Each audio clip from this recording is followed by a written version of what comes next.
Hi there, this is Aaron Latina from Church Worship Tools. Thank you so much for watching this video. As I chat with folks leading worship in churches, a question that keeps coming up again and again is about how we can best support and resource our vocalists.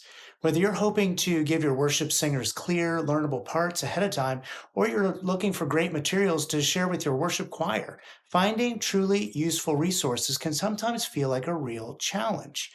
Of course, you can find some things online, and some of these things can be helpful, but often you're tied to specific arrangements or their key. And then you have to spend valuable time trying to adapt it to what actually works for your church and your team. We really want to make things easier for you, and that's why I'm excited to show you how we are helping churches very much like yours, to get vocal resources that are a great fit for them. Would you be willing to hang out with me for just another minute or two so that I can give you a quick tour using the song Graves into Gardens and show you a practical example of how we're helping churches equip their teams? Come, let's dive in. All right, so we are looking at a Dropbox folder. This is how we shared our resources with this church. They wanted to do their own arrangement of Graves into Gardens for Easter and wanted to add their own worship choir on stage. So you see here what we created for them was a choir chart. They wanted SAT, so this is what we gave them, SAT, with the section headers for the song itself.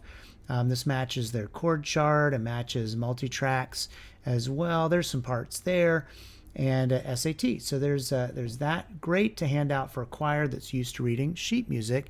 Then we created for them matching vocal notes for their worship team. This is really great for people, especially if they're more ear-oriented. Again, you see the lyrics here and then the notes off to the side, reminding them what's unison, what's in parts, and those kinds of things. That really is helpful as well. We also created a matching chord chart for their band.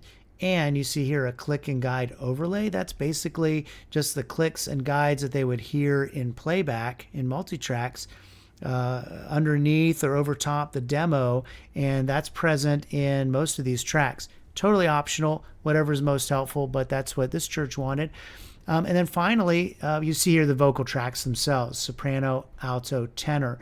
This is the demo with the clicks and guides, and then someone from our team singing the part in a very, it's mixed well so that there's no trouble hearing the part that they're going to sing, and it does match exactly the chart that we handed out.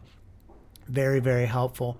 If you're looking for what this looks like a layer deeper, if this interests you at all, you see here again, here's the demo, the clicks and guides are right here, and then the three harmony parts. So we know that everything is going to line up very nicely. Again, this is a multi-tracks church.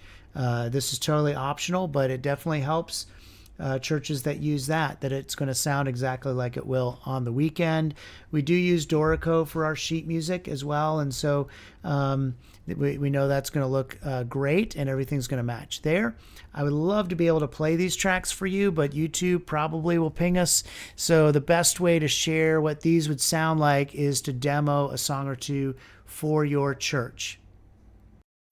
If vocal rehearsal tracks are something that could help your church, I'd love to suggest allowing us to demo a few songs for your team.